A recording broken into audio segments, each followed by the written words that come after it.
Can you tell us your name? My name is Allan Thoreson, and I was born in southeast Minnesota in kind of a Norwegian ghetto area.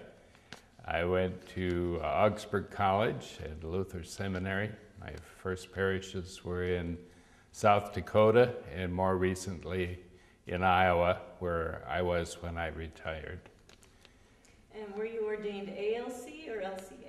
No, I was ordained ELC, which would have been a predecessor church to the ALC. Okay. And that was way back in 1958. So where were you in 1988 then, or 1987, when the merger was about to take place? Well, in 1987, I think it was that year, we had joint assemblies with the three churches that were planning to get together, if possible, to form the ELCA. And I was in that assembly of the ALC in San Diego at that time. What I remember about it was that the three churches were meeting simultaneously, not in the same place, but on the same days. And we heard through telephone connections, etc., the results of the votes of the LCA and the AELC. And when they were announced and we knew that we had approved it in the ALC, there was a tremendous roar of approval. So people were pretty happy about the merger? They were. They were very optimistic and thrilled with the prospect of a larger church that would be more capable of interfacing with the world and the mission that was needed for it. And were you in a parish at that time? Yes, I was in a parish and served in parishes until I retired in 1997. I would say that most parishes were accepting of the changes, and there aren't many churches that would totally resist change, but you have to be careful as you propose new ideas, nationally as well as congregationally. And people will see that it's an effort to meet the future in a proper way if they are given the information that would help them make that decision. How did you guide your congregation through that transition? Well, I think information, some study, conference activities, synod activities that people could participate in. Usually there were neighboring congregations quite close, and there were conversations in that respect among them. The most recent community where I served, Marshalltown, Iowa, today there are 3 ELCA congregations in that community. And at the time of the 1988 coming together, each one of those 3 was in a different predecessor synod, ALC, AELC, and LCA. I happened to be serving the AELC church at the time.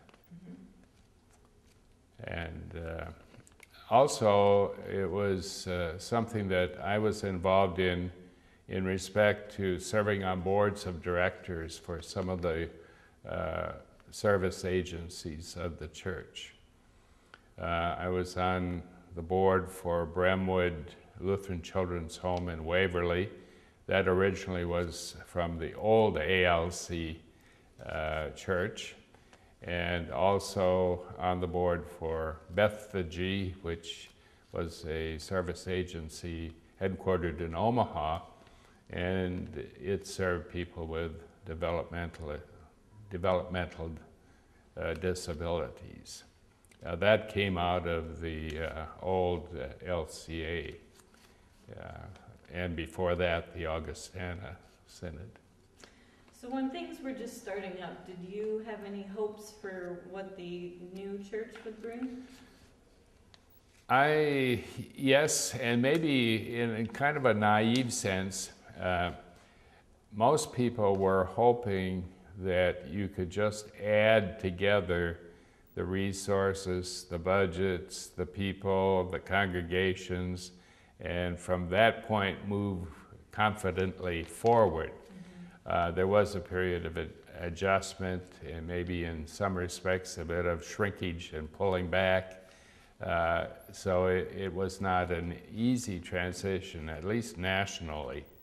On the local level, as far as I know, there was not a great deal of difficulty. And is there a particular accomplishment that you feel the ELCA has achieved in its past 20 years? I'm not sure if I can think of anything that comes directly to mind. I think it has much more of a voice in terms of church addressing the world. Bishop Hansen and before him the two predecessors that were leading the church were able to speak with a voice that more people might listen to than if those voices had come from the separate smaller bodies that preceded. Would you say there's been a decision that the ELCA has made that's really impacted you or the congregations you've served? I don't know. Maybe the most recent one that could be thought of is the coming up with the new so-called Red Hymn Book. I have been doing an interim with the church recently for this summer, and they don't call it the Red Book, they call it the Cranberry Book. So I'm not sure why they avoided naming it the Red Book, maybe because they were familiar with the earlier Red Hymn Books. Right. So.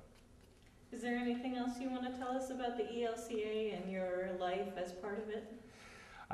I would say that I would recommend to pastors that they become familiar with the history of the congregations they serve.